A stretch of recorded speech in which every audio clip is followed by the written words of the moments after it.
ახალგაზრდული პოლიტიკის დოკუმენტი სპორტისა და ახალგაზრდობის საქმეთა მინისტრმა არასამთავრობო ორგანიზაციების წარმომადგენლებს გააცნო. ლევან ყიფიანის განცხადებით ხელშეკრულება ახალგაზრდობის საზოგადოებრივ, ეკონომიკურ, კულტურულ და პოლიტიკურ ცხოვრებაში აქტიურ ჩართვას ითვალისწინებს. აღნიშნული დოკუმენტი სპორტისა და ახალგაზრდობის საქმეთა სამინისტროს ინიციატივით შეიქმნა და მასზე უწყებათაშორისი საკოორდინაციო საბჭო მუშაობდა. შეთანხმება 2014 წლის 28 მარტს საქართველოს მთავრობის ხდომაზე ოფიციალურად დამტკიცდა. ეს დოკუმენტი, რომელიც არსებობრივად შეცვლის ურთიერთობას ქვეყანაში ახალგაზრდობის მიმართ.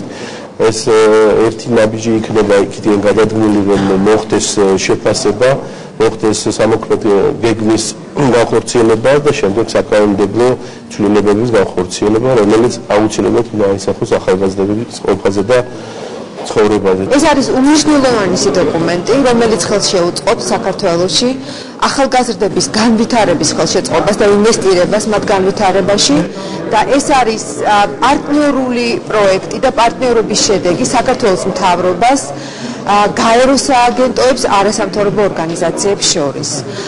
მრავალი წელია გაეროს მოსახლეობის ფონდი ხელს უწყობს საქართველოს მთავრობას, რომ მიაღწიოს საერთაშორისო ვალდებულებები, რომელიც ეხება 1000 წლების განვითარების მიზნებს და მოსახლეობის და განვითარების შესახებ კაიროს საერთაშორისო კონფერენციის სამოქმედო პროგრამის შესრულებას.